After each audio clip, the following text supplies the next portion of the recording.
test run and make sure the bathrooms are watching. But if you need the bathroom, it's out that way to your right. Gents first, ladies next.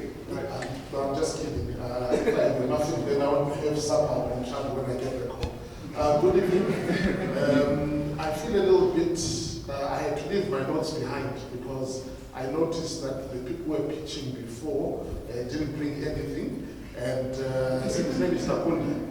Yeah, he came here and he was just clicking something and things were happening. So I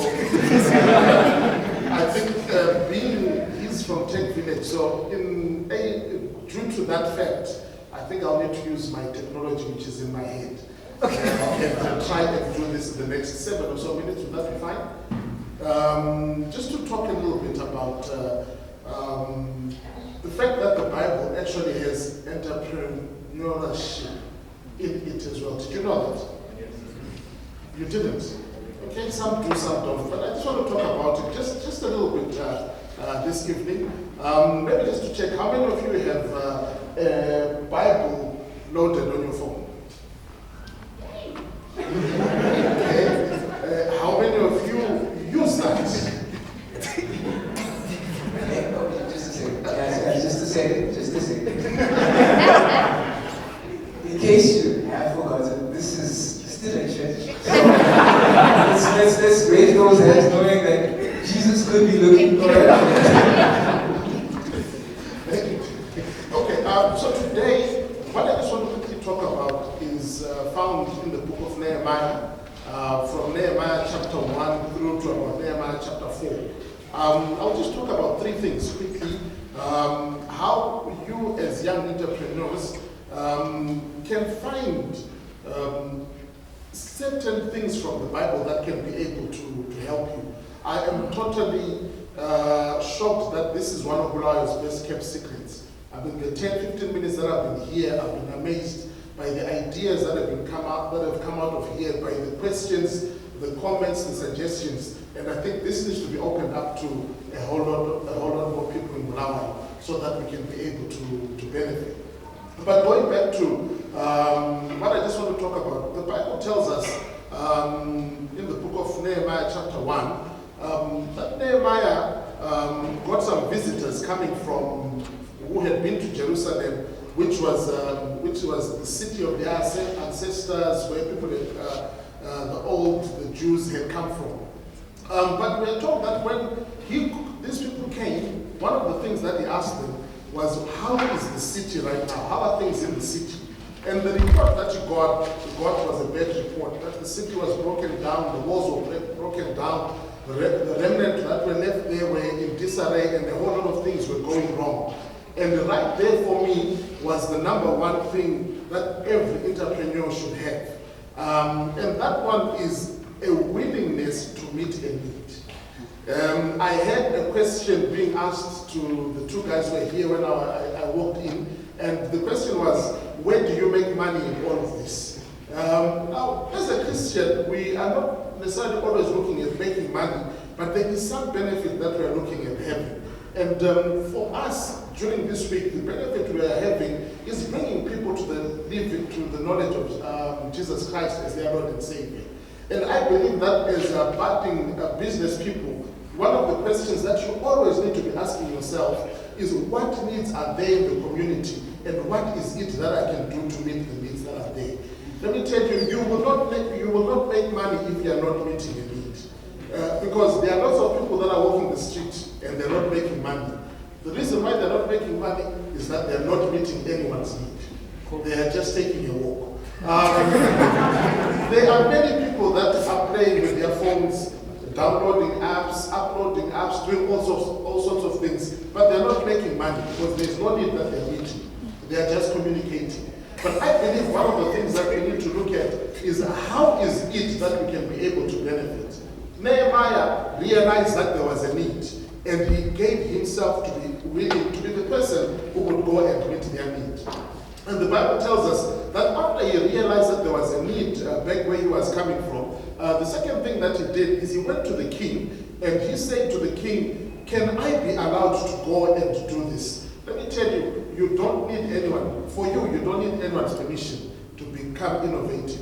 You don't need anyone to say, yes, you can do it. You just need to rise up by yourself and begin to do something. Begin to do it when you're in your room. Begin to do it when no one else is there, because that is where ideas are incubated. I have never seen a chicken that what broods. Oh, it's what do they do? Is it brooding? Who's good in English?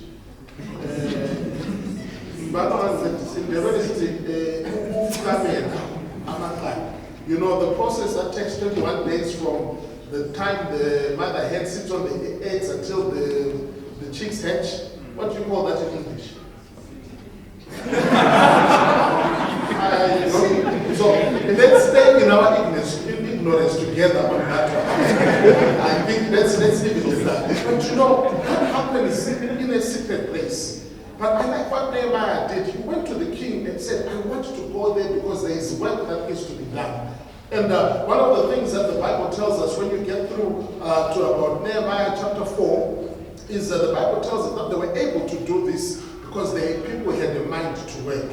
You know, I believe one of the things that we need to see, especially in the young people, is a mind to work. I'm sorry, Terry, I've dealt with a lot of young people who enjoy sitting around the church. They come to church in the morning, they hang around. Yes, sometimes they may do a bit of cleaning here and there, but they never do anything that is productive with their lives. One of the things that you need to realize is that there is work that needs to be done. And unfortunately, the way that our nation is, how our economy is, and how the world has become, is that it needs and puts a demand on everyone to do some kind of work or to do something that will bring an income to you. And if you're not willing to do that, let me tell you, you will stay poor for a long time. And I don't think any of you want to stay poor. Is anyone wants to stay poor? Being poor is hard. Poor it's hard work. It's tiring work. You know, I'm not talking about becoming major rich, but I'm just talking about being able to take care of yourself. I know the young man, at some point you may want to get married. Is there a young man who doesn't want to get married at some point? I didn't quite think so. So for you to get married, at some point you've got to be making some money. And so the Bible tells us that the people that were around Nehemiah had a mind to work. And because they had a mind to work, they were able to do in 52 days what had failed to happen in hundreds of years. And so I want to tell you that it doesn't matter how daunting the task may look. It doesn't matter how long that problem has existed. All it takes is one person who is willing to work, and that can bring about a change. And then the last thing that I will talk about in the last 3 or so minutes that I have is that as we read in Nehemiah chapter 2, going to Nehemiah chapter 3, the Bible tells us, or it gives us a chronology of different families that were rebuilding different parts of the wall. So there were families that rebuilt the ship gate, there were families that rebuilt the valley gate, and it goes on to tell us about all those things. But for me, one of the things that it talks about is that it talks about a unity in diversity. Now, when we talk about unity in diversity, we are saying that we are not all the same. I mean, just look at Terry and myself. I mean, he's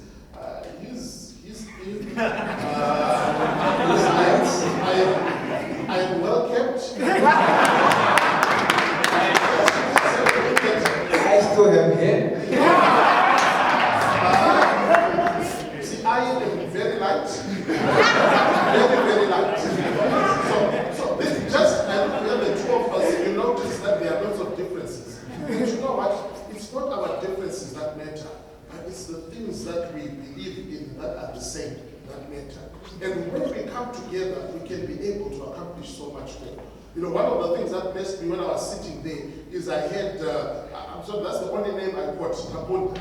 You know, when he said he could set up a meeting for those 2 young guys with Net One, I said, you know what, that is the value of partnership. When we realize that we don't necessarily have to compete with each other, but we can be able to complement each other. You know, one of the things that I was saying last night when I spoke to the people that I was speaking with is that when we work together, it doesn't mean that we agree on everything.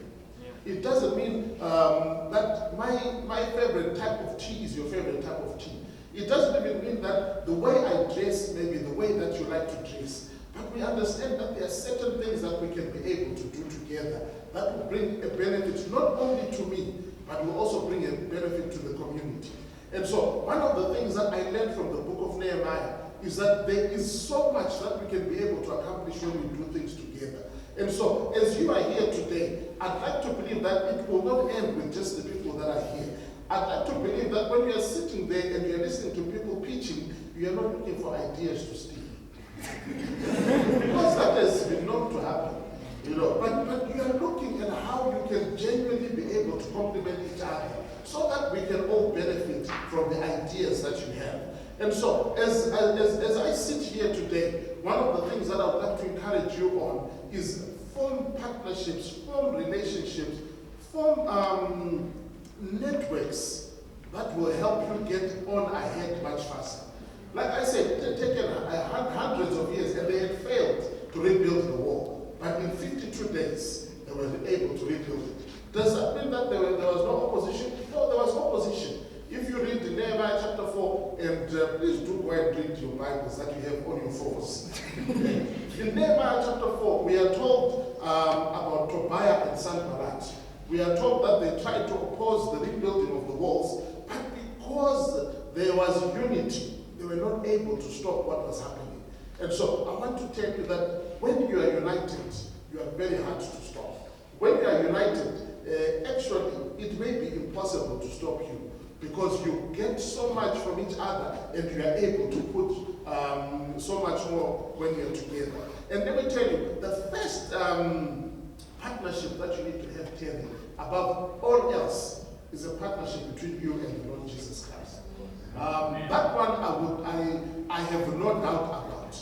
I have no doubt that when you partner with him and he partners with you, number one, the ideas come to you. Number two, the ability comes to you. Number three, the wisdom comes to you. The Bible tells us that if any man lack wisdom, let him ask of God who gives liberally. And let me tell you, he is a faithful God and he will do it for you. I am 40-something years old. And he is yet to let me down. I've been in the valley at times. I've gone through some hard times. But you know what? Each time when I think it's over, God shows up for me. And he gets me back to where I need to get to. And I want to say to you, as you are sitting here today, he can do the same for me. He can do the same for you as he has done for me. And so, as you are building your careers, as you are building your businesses, as you are incubating those ideas that you have, remember that you don't have to do it alone. You can do it with God, and you've got all these brothers and sisters that you have who can be able to work